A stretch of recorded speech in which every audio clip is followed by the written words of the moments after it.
on dragons and other doings. September 13, 2014. It's a beautiful day outside, cool and pleasant, yet I wanted to write something. I'm having a difficult time connecting with anything to write about. So, in order to get started, I will share portions of my notes from a session that I had in early 2009, with a talented healer seer. When Lady Aurelia first focused on my energy patterns, she saw a clear spirit, a tremendous being of light with a crown on her head. She expressed it as my being the queen of my planet, holding a place of authority. Interesting, given that while I'm not a queen, I am an aspect of a light being and highly evolved soul. She said that in my vertical aspect, I was an ascended Lady Master and that I express at a higher level than that above. She could not determine whether that expression was archangelic or something else altogether different. Soon after this session, held in January of 2009, I contacted a former mentor in his current form as a rather independent, fully conscious Englishman. I recognized him from a photo posted on a forum which we were both members for a short time. We continued our internet connection via emails for nearly 3 years, until he let me go, after preparing me through the means of our odd relationship for my next stage of growth. Within months, I joined another spiritual mentor and began to have a small Facebook presence. It was through Facebook that I finally connected with some incarnated family members. Ascension and awakening is a process. In our world, this process takes time, something to which most of us as light beings and star seeds are not truly accustomed. So an extra dab of patience and self-compassion is required of us when we begin to feel frustrated or impatient. It was in the 2009 session that I first encountered verification of several lifetimes involving dragons. I shall describe one life. As an intuitive dancer, I was a blue dragon. I had the gift of being able to alter space through dance. Extremely graceful and intuitive, I tuned into the audience and then created a dance to suit. For most of that particular life, dance consumed me. For this reason, I did not mate until much older. As I aged, I became a teacher and found a mate who was younger than me. Some readers might jump to the conclusion that I have a reptilian past. No, these dragons were different from the ones that are drawn, painted, and presented even in spiritual settings. As dragons, we were fully conscious, a wholly peaceful, creative and intuitive people. We did not kill anything or eat meat. The fruit, vegetables and grain that we consumed were gathered and used only through agreement with the overlighting devas. We were artists, gardeners, librarians and creative geniuses. Our artistic creations were under great demand throughout the galaxy. We were known for our great libraries. We were a fully galactic, high-evolved and conscious culture.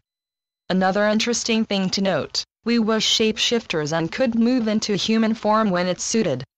The real dragons had short dense fur and came in many colors. They were positive polarity beings. The reptilians who invaded and destroyed their world and culture were also dragons, but with heavy scales, with an oily black appearance.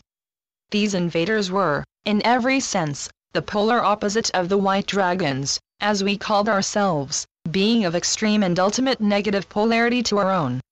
When the reptilians began their invasion of our portion of the galaxy, we realized that we needed to prepare for war.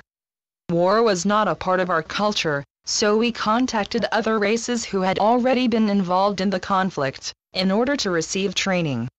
We began to have more children, store food, and network with other planetary systems. The onslaught of the reptilians when it came, utterly destroyed our culture and people. The reptilians wanted to obliterate every memory of our existence, but ultimately did not succeed, for there are many lighted beings present on this planet today who feel a connection to dragons. As a formerly peaceful society, although we tried to prepare for war, we did not fully understand how long the conflict would last or how devastating it would be for our world. Those who did not fight felt guilt and shame for not participating in the defense of our world, even though it was right and necessary for some to remain out of direct engagement with the enemy. In the end, All of our efforts were in vain, as most of our civilization was destroyed. The seer with whom I had the session also shared a couple of other lifetimes of mine as a dragon or associated with dragons. In the last one, I had taken on human form as a dragon rider. On learning that bit of information, I could better understand why I was drawn to reading fantasy stories about dragons and their human companions. As a result of several traumatic episodes during that series of lifetimes, I suffered a great deal of etheric damage, which contributed to blockages around my heart and throat chakras, as well as telepathic channels. Fortunately, we commenced on a healing session to repair most of the damage that same day. My light team and that of Lady Aurelia, not her real name, combined forces to repair what they could in one session. Note to reader, as far as I know, this talented seer is no longer offering her services generally, and I do not know how to contact her presently. From this time, I have continued to open to my own divinity, but the process accelerated even more when I decided to take the suggestion of my English pen pal, and begin my own blog. All of us who sojourn upon this planet have had experiences in lifetimes on other planets, in other dimensions and in other forms, and even formlessness. Although it is not well known among the general population, every human being here is a star seed, although some have long forgotten their star connections and star families. The true history of the planet is much, much longer than most authorities would have you believe, a fact that they continue to wish to hide from general knowledge.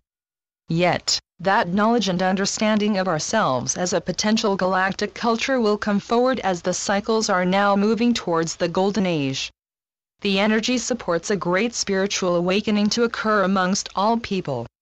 It will happen, only perhaps taking longer for some of the impatient ones. I can say now that war is not the way to solve problems. War on this planet has been used as a means to control and to kill populations. The practice of war is no more natural to the true human being than it was for my dragon people. Part of the control of the world population has been managed through the manipulation of human genetics by shutting down most of the DNA and leaving just enough to power the body. Now genetics through GMOs and chemicals, chemtrails, vaccines, man-made viruses, etc. are being used to further attack the population, with the full backing of our corporate-owned governments. It's time to wake up, people, and take back our power. We take back our power by not fighting the enemy but by arriving at a point of self-acceptance and self-love, of discovering our inner connections with the loving guidance that our higher self and star families can offer each of us once we give permission for the connection to be made. There are so many layers of each individual being, just waiting to be discovered and revealed. Take the time to connect to your true spiritual teacher, your higher self, and await the discoveries that you will find on your own journey. When we become connected to our inherent inner strength, devotion, and truth, suddenly everything that was confusing before can be understood and comprehended with new eyes. These new eyes are the open third eye that sees through lies, feels resonance, and responds to vibrations and frequencies. These things are beyond the understanding of our little ego mind, beyond the capacity of our limited 5 physical senses.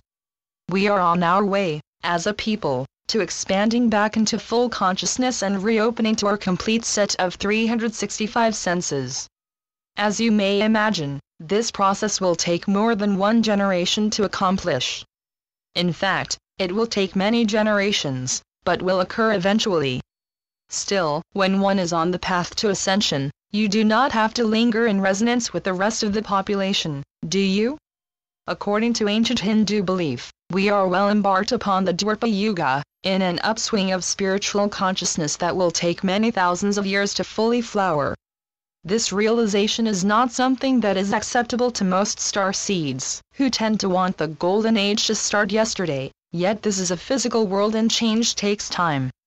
And time on this planet, at least, is tied to the passage of the stars in the heavens, interpreted through the ancient astrological and cosmological maps of the ancients.